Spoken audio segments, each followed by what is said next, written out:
sur ce topo-là puisqu'elle était indisponible et c'est elle qui devait normalement faire Ok, ben, les patients âgés en c'est réanimation. très bien, c'est très bien. Voilà. Donc, je te laisse la parole, Hamid. Après, Merci. moi, comme je l'ai dit tout à l'heure, à la fin de ta présentation, je serai probablement mouvement parce que moi, je suis moi-même un simpo. Donc, je m'en excuse d'avance avec Olivier, mais que j'écouterai quand même de mon téléphone. Pas de souci. Merci beaucoup. Donc, bonjour à tous, moi je suis le docteur Ami Merdi, je suis maître de conférence en médecine intensive réanimation à Strasbourg et je vais vous faire la présentation, donnez une seconde, sur les sujets âgés en réanimation. Je m'excuse du coup de la part du du professeur Aïssaoui qui ne pouvait pas faire ce topo-là, donc je vais essayer de le faire, ce sera probablement moins bien qu'elle, mais au moins comme ça vous aurez une présentation qui ne sera pas enregistrée. Est-ce que tout le monde voit mon diaporama? Oui. Ouais. Parfait. Est-ce que vous le voyez défiler? Oui. Parfait. Ok. Donc sujet âgé, réanimation, une petite introduction là en quelques minutes, c'est un peu l'objectif de ce topo. Nadia n'avait aucun conflit d'intérêt pour cette présentation, moi non plus. Donc le sujet âgé et la réanimation, quelles sont les principales questions qui vont nous interroger chez ces patients-là? C'est pourquoi on se pose cette question? Vous allez voir que c'est en fait assez simple d'y répondre. Qu'est-ce que ça signifie d'être admis en réanimation et notamment pour une personne âgée? Quel est le pronostic des patients âgés qu'on va admettre en réanimation? Du coup, quel patient pourrait vraiment bénéficier de la réanimation au sens bénéficier et juste pas être transféré en réanimation? Et enfin, est-ce qu'il y a des spécificités pour ces patients? Donc, c'était un petit peu le plan qu'avait programmé Nadia pour cette présentation. Donc, pourquoi cette question initialement? Déjà parce que depuis les 20 dernières années, on a vraiment en réanimation une augmentation considérable des patients âgés qui sont admis. Ici, vous avez une étude qui avait été publiée en 2018 dans le journal de la Société française de réanimation en anglais, qui regardait un petit peu sur ici toute une région, Centre-Val de Loire, d'environ 2,5 millions d'habitants, les patients qui avaient été admis pour une insuffisance respiratoire aiguë en fonction de leur âge. Et ce que vous pouvez voir, c'est que vous aviez une augmentation finalement de l'hospitalisation de ces patients qui étaient hospitalisés, et notamment des patients âgés. Ce qu'on pouvait voir même de très intéressant, donc globalement, vous voyez que dès 75 ans, on avait quand même jusque 14% des patients qui avaient entre 75 et 79 ans. Et ce qui avait intéressant, c'est que même parmi les plus de 85 ans ou les plus de 90 ans, eh bien, sur les années 2006 à 2015, vous avez une augmentation progressive, pas énorme, mais de l'admission de patients très âgés en réanimation. Ça, c'était juste purement épidémiologique et descriptif. Alors, être admis en réanimation, ça veut dire quoi? Ça sert à quoi? Eh bien, en fait, ça concerne, ça vous le savez, des patients généralement qui ont plusieurs défaillances d'organes, au-delà de deux, ce qui va faire généralement la différence avec, et on parle ici de défaillances d'organes aiguës qui vont mettre en jeu le pronostic vital. Et donc c'est ça la différence principale avec les usites, par exemple, où vous allez avoir plutôt une seule défaillance d'organes qui va mettre en jeu le pronostic vital, qui peut aussi aboutir à d'autres défaillances d'organes, mais qui vont être moins graves, comme une petite insuffisance rénale, une petite insuffisance hépatique. En réanimation, c'est au moins deux défaillances d'organes qui mettent en jeu le pronostic vital. Parfois, c'est une seule quand c'est une défaillance neurologique parce qu'il faut les intuber et ça peut être fait que dans un service de réanimation. Les motifs d'admission en réanimation et la mortalité de base pour l'ensemble des patients, ça c'est pas un scoop, ça va énormément varier. Et donc vous avez en réanimation des patients qui vont être hospitalisés avec des mortalités très importantes. Il y a certains patients qui ont plus de 95, peut-être pas, mais en tout cas les arrêts cardiaques, on a plus de 50% de décès. Je suis désolé, le diaporama défile sans que ce soit moi. Je suis obligé de revenir en arrière à chaque fois. Donc globalement, vous avez des maladies qui vont avoir une forte mortalité, arrêt cardiaque, choc septique, choc cardiogénique. Et puis vous avez des maladies qui ont une très faible mortalité, mais qu'on va prendre en réanimation parce que c'est des patients qui sont quand même à risque de décéder si on ne les prend pas en charge. Typiquement, ça va être par exemple les intoxications médicamenteuses volontaires. Vous ne les prenez pas en charge en réanimation, ils ont des fortes chances de mourir.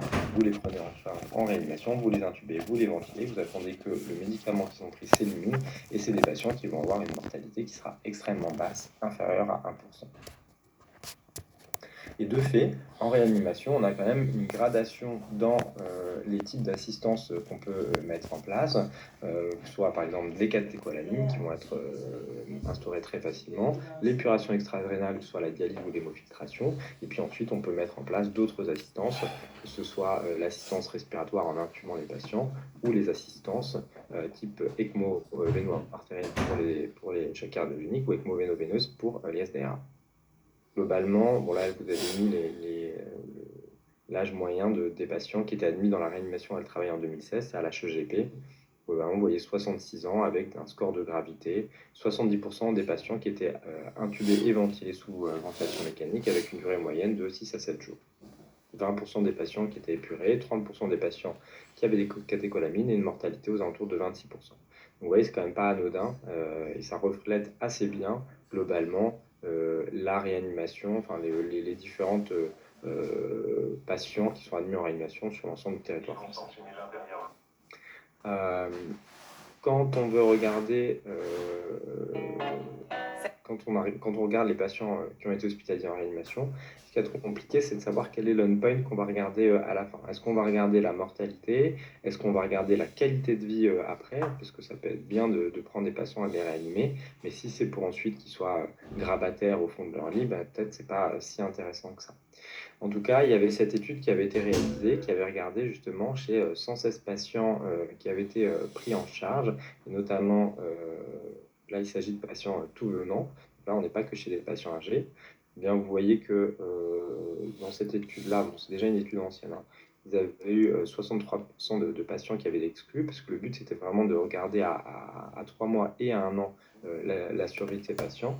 Et vous voyez que là, sur 116 patients initialement inclus, à 3 mois après la sortie, il n'y en avait plus que 47 qui avaient pu être analysés. À 12 mois, il y avait 30% des patients qui avaient pu être analysés. Et ce qu'on voyait quand même, c'est que parmi l'ensemble de ces patients, une fois de plus, ce n'était pas que des patients gériatriques, eh bien, vous voyez, il y avait quand même près de 40 à 70% des patients qui gardaient des complications, des troubles du sommeil, de l'attention, de la mémoire.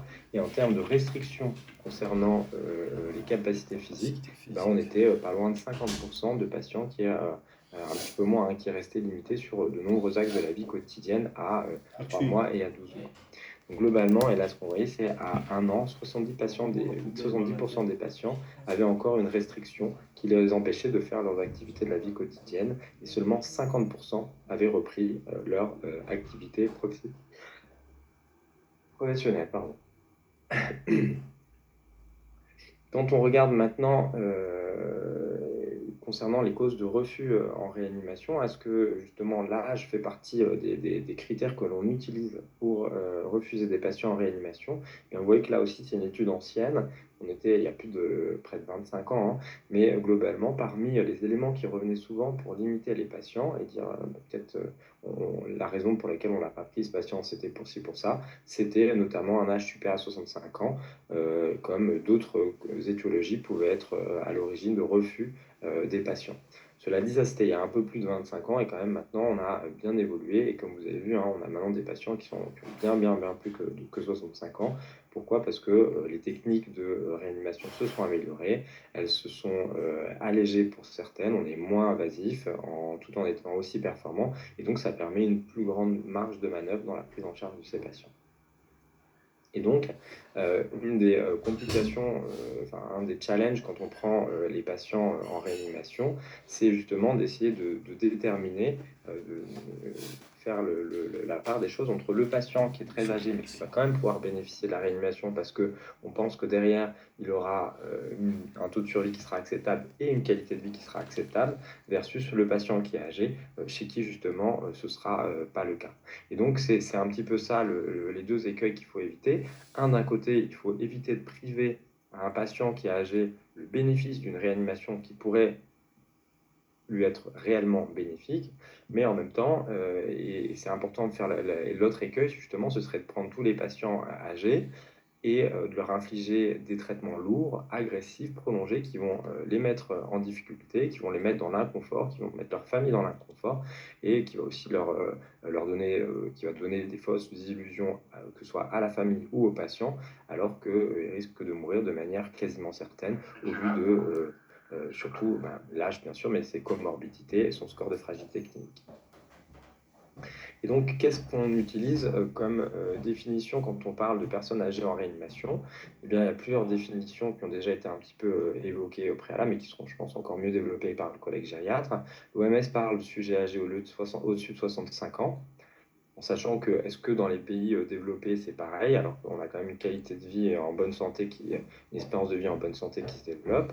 Et puis dans la littérature, Nadia avait remis ici les trois catégories qui sont parfois retrouvées. Âgé, c'est 75-79, très âgé, 80-84, et vraiment, vraiment très âgé, super à 84 ans.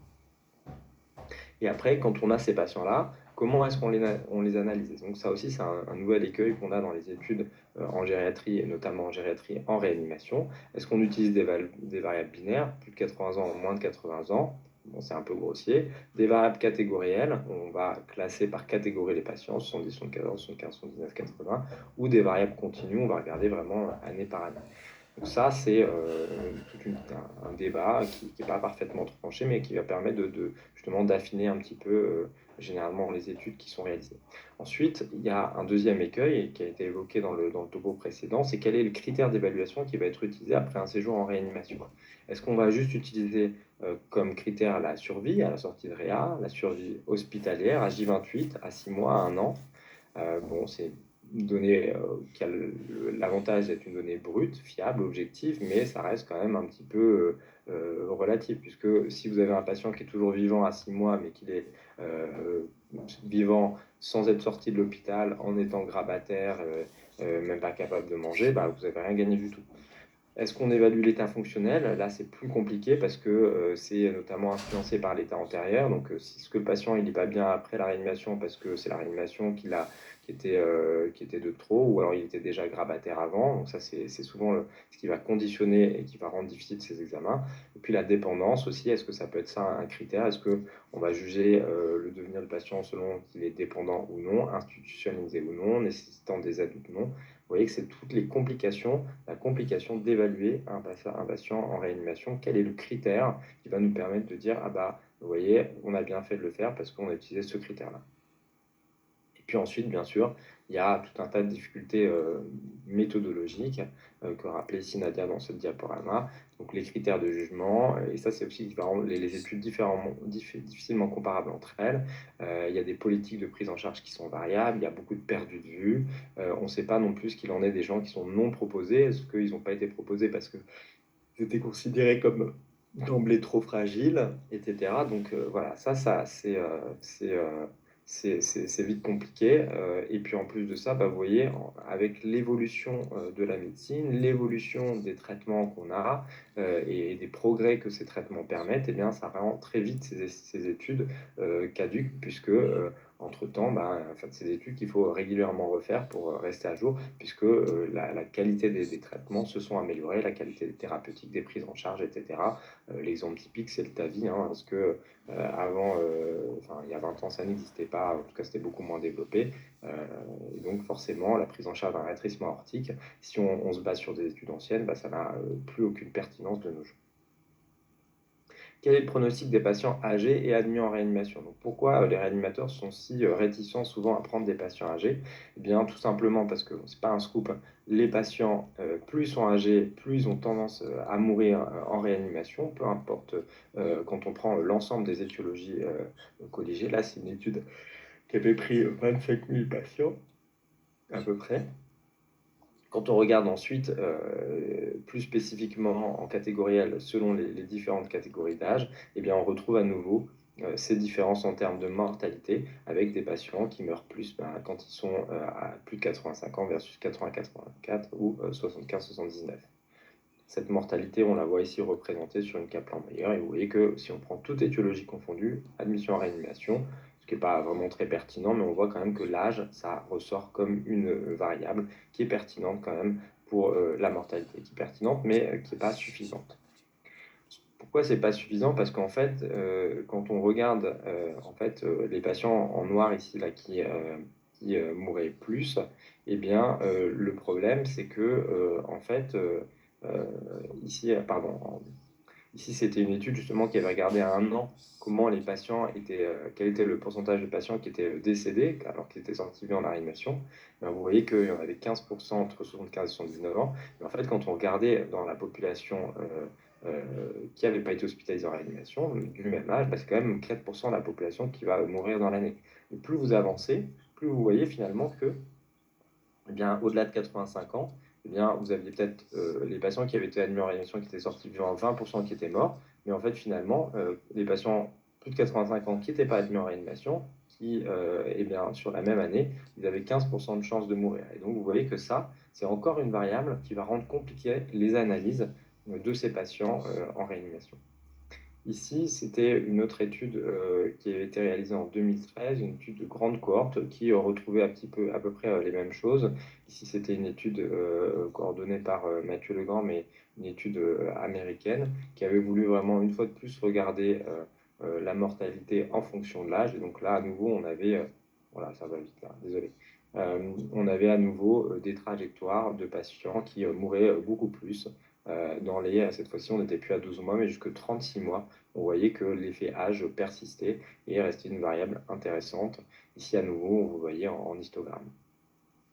La mortalité augmente, oui, mais eh bien, vous voyez que à 3 ans, eh bien, il y avait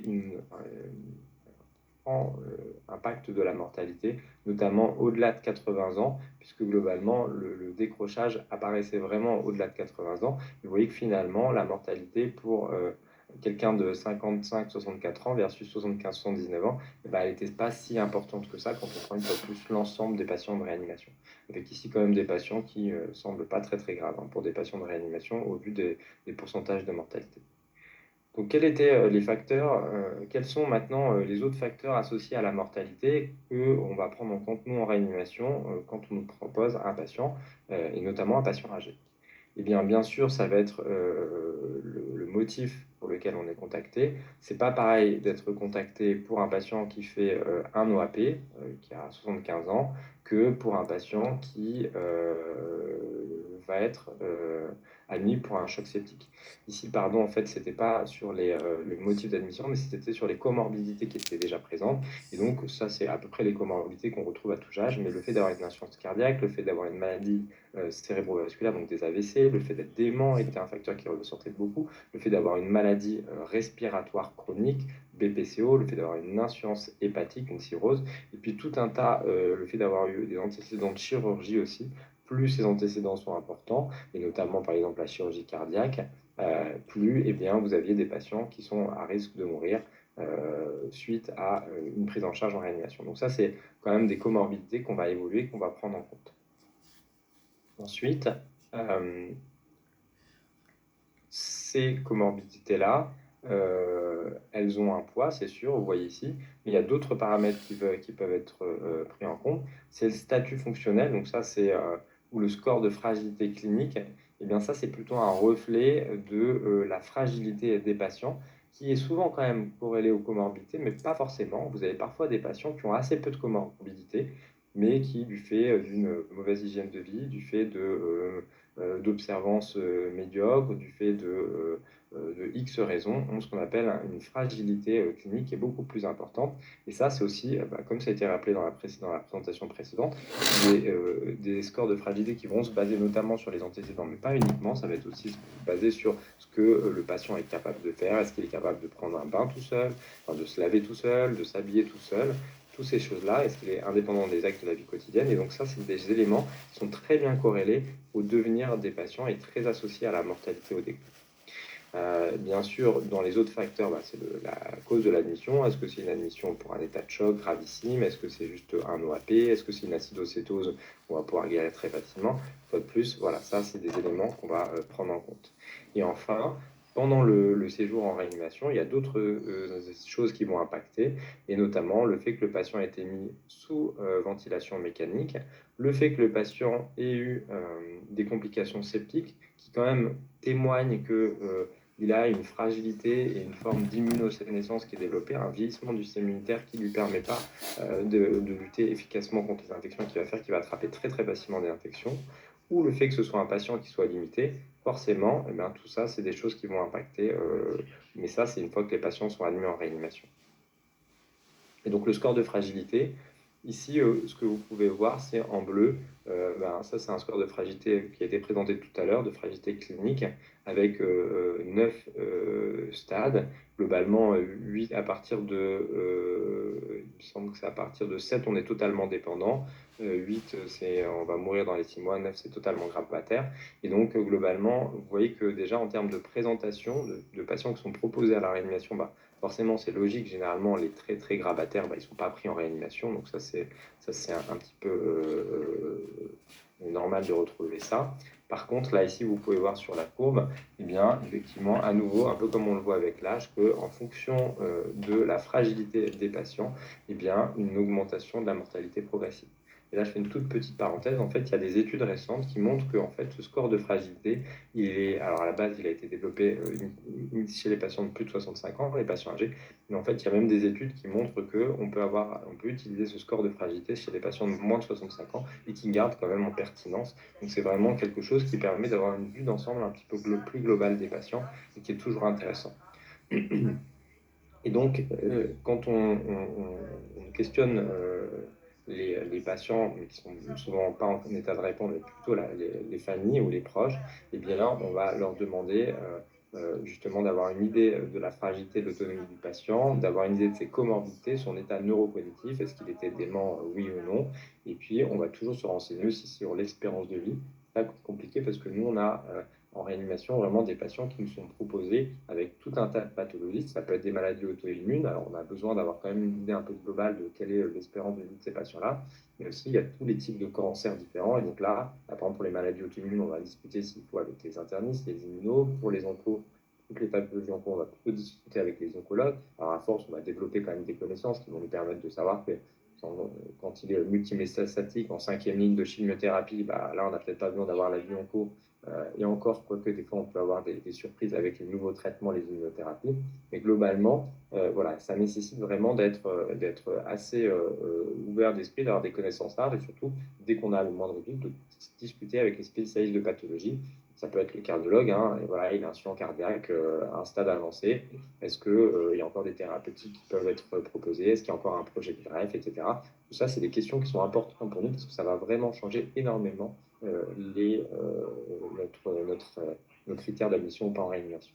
Et pour revenir sur le score de fragilité qui a été présenté tout à l'heure, voilà, il y a le score unique de fragilité de Rockwood qui a été développé il y a déjà plusieurs années maintenant, une dizaine d'années même, qui est assez facile à utiliser, qui se base sur des pictogrammes avec des petites explications à chaque fois. Et pour nous, en réanimation, on a vraiment un franc cut-off qui est aux alentours de 6. 6, c'est le patient qui commence à avoir besoin de pas mal d'aide, vous voyez, pour toutes les activités, personnes qui ont besoin d'aide pour toutes les activités à l'extérieur et pour l'entretien de la maison. Et puis, généralement, les deux questions qu'on va poser qui vont bien nous aider, c'est est-ce que le patient voilà, est capable de prendre un bain tout seul et est-ce qu'il est capable de s'habiller tout seul? Ça a l'air tout bête comme ça, mais en fait, dans la plupart des études, en fait, c'est deux questions assez simples. S'habiller tout seul et prendre un bain, faire sa toilette tout seul, eh bien, c'est quand même là, c'est une capacité, c'est deux capacités qui vont permettre de assez bien discriminer les patients graves des patients moins graves, et donc les patients qui ont plus de chances de survivre à réanimation, des patients qui risquent d'avoir moins de chances et surtout d'être encore plus gravataires par la suite. Euh, Il y a un autre point qui est important en réanimation quand on parle des sujets âgés, c'est que en fait, quand on regarde, mais ça vaut aussi en cardio, puisque c'était tout le débat d'avant, c'est qu'en fait, on voit qu'en termes de ressources des thérapeutiques qui vont être utilisées, et bien souvent, ce qui va aussi biaiser les résultats par rapport à nos études, c'est qu'on a tendance à être un petit peu moins agressif avec les patients âgés. Pourquoi? Parce qu'on se dit que si on les intube, ils ont plus de risques de faire des complications, notamment une pneumopathie active sous ventilation mécanique. Donc, on va tout faire pour éviter de les intuber. Le problème, c'est que quand on fait tout pour éviter de les intuber, et ben, des fois, on va traîner, et quand on retarde une indication et une intubation, et ben, c'est une perte de chance pour les patients. Donc, vous voyez que tout ça, ça rend les choses compliquées. Là, on voit bien dans cette étude que sur les 3 différentes catégories d'âge, et ben, il y a de moins en moins de patients qui sont intubés et mis sous ventilation mécanique. Et ça pose vraiment question puisque globalement, ça ressort toujours dans les études entre les plus jeunes et les moins jeunes. Et on le fait un petit peu parce que en faisant ça, on se dit, je vais éviter d'infliger, de faire de la iatrogénie à mes patients, mais est-ce que c'est vraiment bénéfique? Bah, une fois de plus, c'est un peu comme en cardio, mais très clairement, il y a peut-être même encore plus de retard là par rapport aux études qui ont été présentées. On n'a pas encore eu cette réponse de est-ce que si on prend un patient de 80 ans et qu'on fait vraiment full thérapeutique comme on le ferait pour quelqu'un plus jeune, est-ce qu'il a autant de chances de survie et notamment en bonne qualité, parce que la plupart des études que je vous présente ici, c'est quand même souvent avec des données qui sont des données rétrospectives. On n'a pas d'études randomisées qui dit, ben voilà, le patient de plus de 80 ans, et ben on randomise un groupe, on fait comme on fait d'habitude, c'est-à-dire piano-piano, et un groupe où on fait réanimation hardcore, intubation, ventilation s'il faut, ECMO véno-artériel. Ça n'existe pas, hein, ces études. Donc c'est une fois de plus quelque chose qui nous limite, nous, dans nos analyses.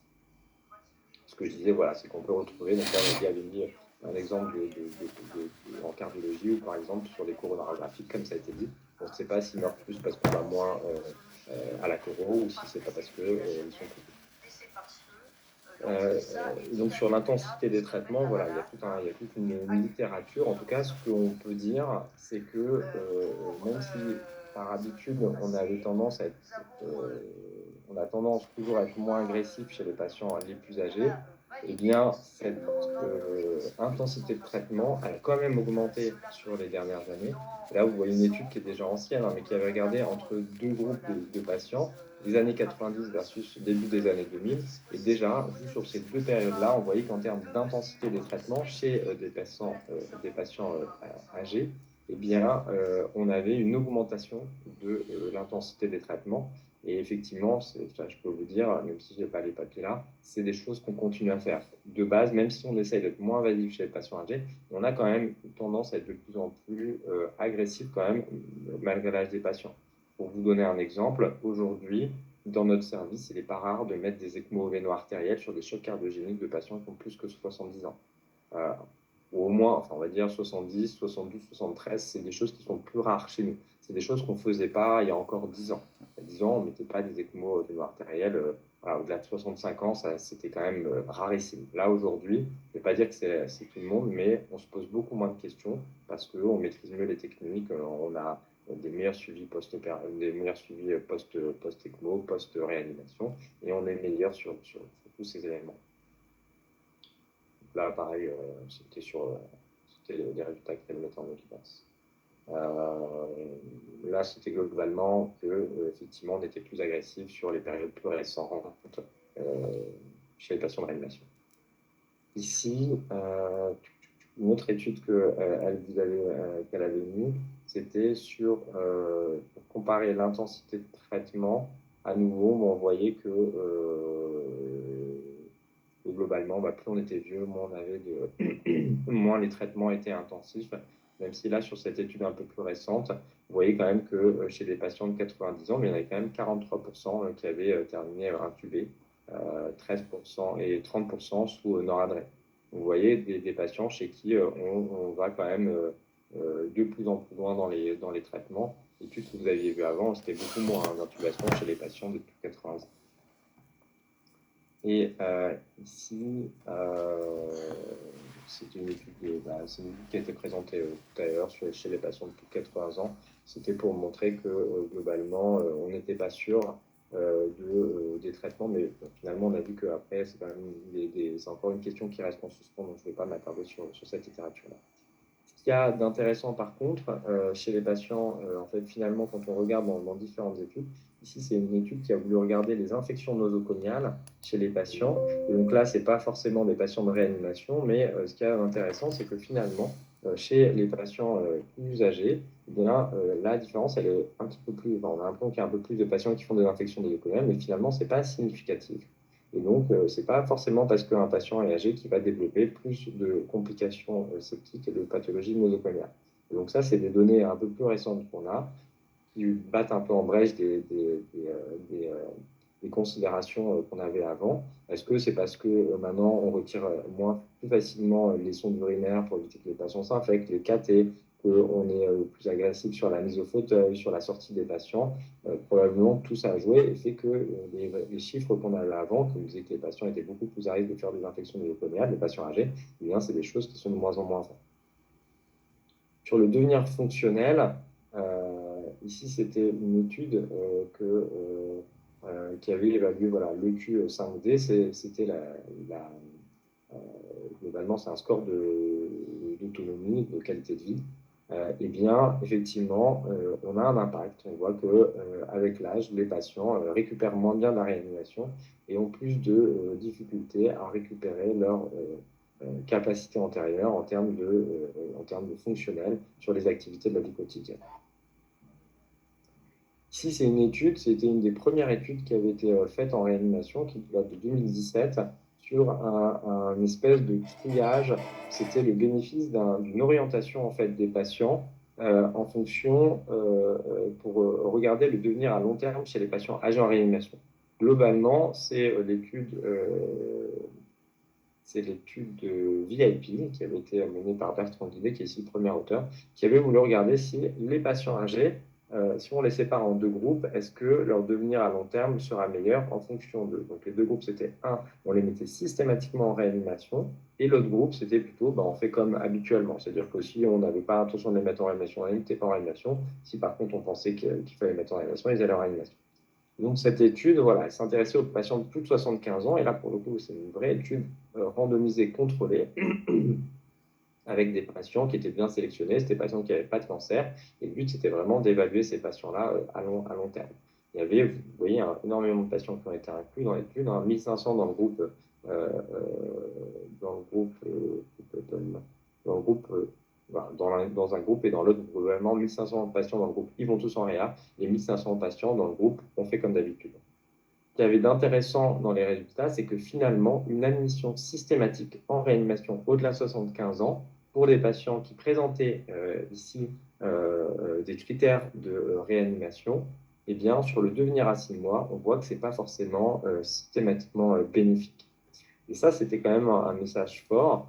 Et finalement, nous, ça nous a aussi rassurés en tant que réanimateurs en disant, c'est pas parce qu'on va pas le prendre en réanimation que le patient il va forcément mourir. Après, dans cette étude-là, il y avait quand même un suivi de ces patients qui était particulier, qui fait que c'était des patients qui étaient suivis de près. Et globalement, même s'ils n'étaient pas pris en réanimation, ils étaient quand même orientés vers des services où ils étaient pris en charge de manière la plus correcte qui soit.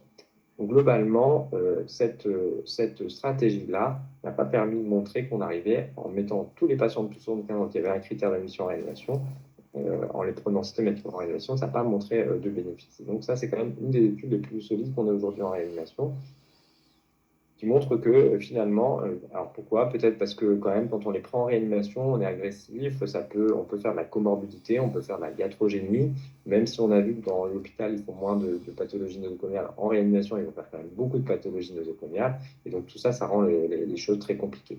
Là, pour vous donner un exemple encore simple qui est parlant, c'est que là, on avait un patient récemment admis de 75 ans qu'on a dû prendre parce qu'il venait sur une pneumopathie du communautaire. Et bien en fait, ce patient-là réactivé de la HSV dans son poumon avec plus de 5 logs, donc une quantité importante. Il a développé une pathologie à candida, une candidose au niveau pulmonaire, plus sa pneumopathie du communautaire bactérienne.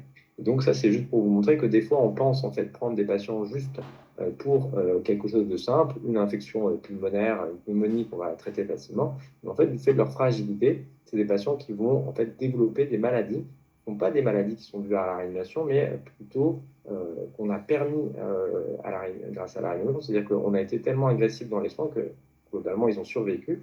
Et en fait, en survivant, ils ont quand même développé des pathologies qu'ils n'auraient forcément pas développées s'ils étaient morts. Et donc, comme de la réactivation virale, attraper une infection pulmonaire à champignons, c'est pour vous dire l'état d'immunodépression au niveau pulmonaire des patients. Et donc ça, c'est ça qui rend toujours les choses compliquées quand on nous dit « Ah, mais c'est juste pour passer le cap ». Souvent, quand on nous appelle, c'est pour un truc ponctuel, un OAP, une infection pulmonaire. Mais en fait, très souvent, chez ces personnes âgées, et plus ils vont être âgés, c'est tout un tas de complications qui vont se démasquer par la suite et qui sont souvent pas la faute de pas de chance, mais qui sont souvent le reflet de la fragilité intrinsèque des patients.